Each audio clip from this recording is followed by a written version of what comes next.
अब वो बैठा था, सब जानते हैं, वो ईंट दिख रहा होगा ऊपर में 2 ठो, वही तोड़ा है वो बैठ के, उसके ऊपर चढ़ के बैठा रहता था। उसके गांव के 3 आते थे, चढ़ के गिरा दिया वहां पे। और जब हम उसको डिसिप्लिन तोड़ा, भगा दिए, तो आके क्या कर रहा है, पढ़ेंगे तो नहीं है।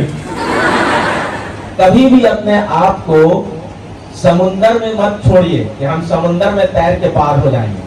अगर बीच समुंदर में आपको डाल दिया जाए तो आपको पता ही नहीं चलेगा कि किस ओर धरती है। आप सब के सब खान सर के यहाँ आते हैं, बहुत अच्छी बात है। मैं आपको एक उदाहरण देता हूँ, छोटा छोटा उदाहरण है।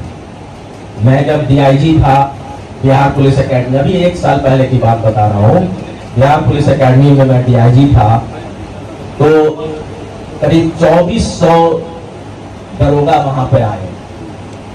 तो एक दिन मैंने उन सबको संबोधन करके, ऐसे फील्ड में ही सबको खड़ा करते थे, और वहां संबोधन करके मैंने पूछा कि अच्छा, तुम में से कितने लोगों ने कोचिंग किया है और कोचिंग करने के बाद कंप्लीट किए हो, हाथ उठाओ। तो आपको यकीन नहीं होगा, लगा कि 95% लोगों ने हाथ उठाया कि हमने कोचिंग किया है ना। तो जो कोचिंग किए हुए लड़के थे करीब 95%, जो कोचिंग किए हुए लड़के थे 95%, उनमें से मैंने पूछा कि अच्छा, तुम लोग ये बताओ कि कौन सा कोचिंग सेंटर से तुम लोगों ने कोचिंग किया। आपको यकीन नहीं होगा, करीब 75% लड़कों ने एक स्वर में बोला था, खान सर।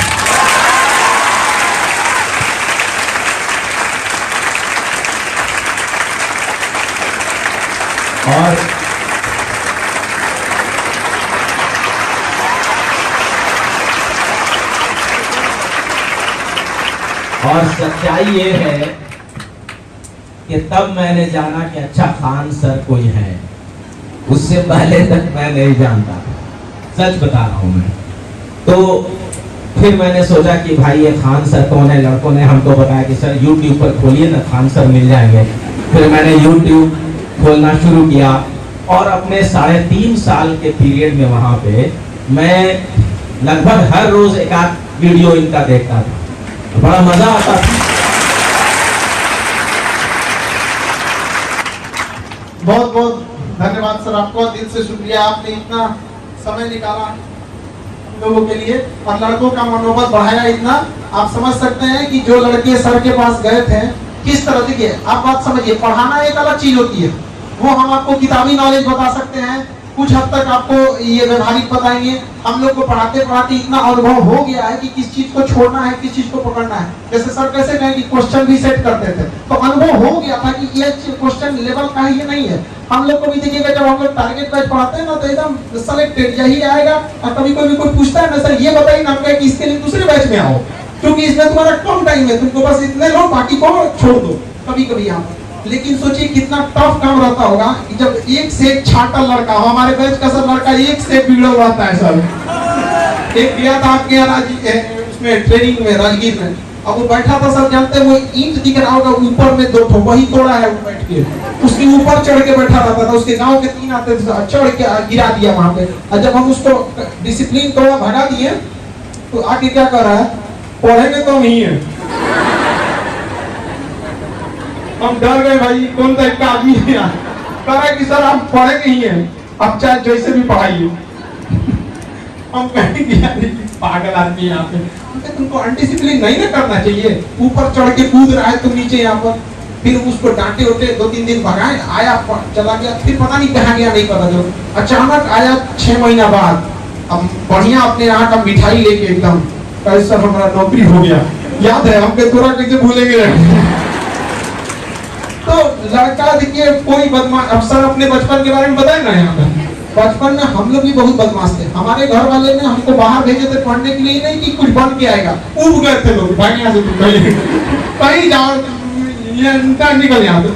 3 दिन में हम लगातार 3 आदमी का सर फोड़ दिए थे, लड़ाई में हैट्रिक मारे थे यहाँ पर। तो मेरी मम्मी ने कहा कि ये क्रिकेट बहुत खेलता है, 6 बाल के 6 मारे गए हैं, नानी के घर भेज दी, तो वहां भी 2 को फोड़ दी, जानबूझ के नहीं, स्वभाव ही ऐसा था बचपन में। मेरी मम्मी इतना टेंशन में रहती थी कि जिंदगी भर ऐसे ही रह जाएगा क्या, लेकिन ऐसा नहीं कि बचपन में आप जैसे हैं वैसे ही रह जाएंगे। जब आप अपने आप को सुधारना चाहेंगे आप सुधारेंगे। यहाँ पर एक समय ऐसा आएगा जब आपको लगाव हो जाएगा पढ़ाई के प्रति, हर चीज के प्रति। और हमको हमेशा सब कहते हैं, सब लोगों का भी एक थीम जरूर देखिएगा, एक बार असफल हो जाएंगे आपका जीवन खत्म नहीं हो जाएगा, आप उससे बेहतर के लिए बने हैं। आप एक चीज गौर किए होंगे, सर भी बताएं कि हमको एनडीए में जाना था, ये भी बता रहे हैं एनडीए में जाना था, उधर भी डिफेंस वाले सब लोग एनडीए में, हम भी देखे एनडीए। आपको ऐसा लगे कि एनडीए में क्या है? देखिए एनडीए में कुछ नहीं है, बात समझिए। एनडीए में जो जा रहा है मतलब वो लड़का मैट्रिक में सिंसियर हो चुका है, समझ रहे हैं ना? जो जितना पहले सिंसियर हुआ वो उतना जल्दी पहुंचेगा। रेस में जो जल्दी दौड़ गया वो धीमा भी दौड़ेगा तो पहुंच ही जाएगा वहां पे। बात समझ रहे हैं ना? तो जो लड़का एनडीए में जा रहा है मतलब वो मैट्रिक में सिंसियर था अपने करियर को लेके। जिस समय लोग साइकिल चलाना सीख रहे थे वो करियर बनाना सीख रहा था। ये बात होती है, जितना जल्दी। और आप देर कीजिएगा ना, अपने लिए आप खाई खोद रहे हैं। ऐसा नहीं, अब कहते हैं लोग कि सर कि यूपीएससी में अभी लड़के काफी परेशान हो गए थे सर कि सर केवल इंजीनियरिंग और मेडिकल वालों का सिलेक्शन हो रहा है। बाबू इंजीनियरिंग और मेडिकल वाले शुरू से पढ़ने में, जो एम्स में गया है, जो आईआईटी में गया है, शुरू से तेज है, तब तो गया है वहां पे।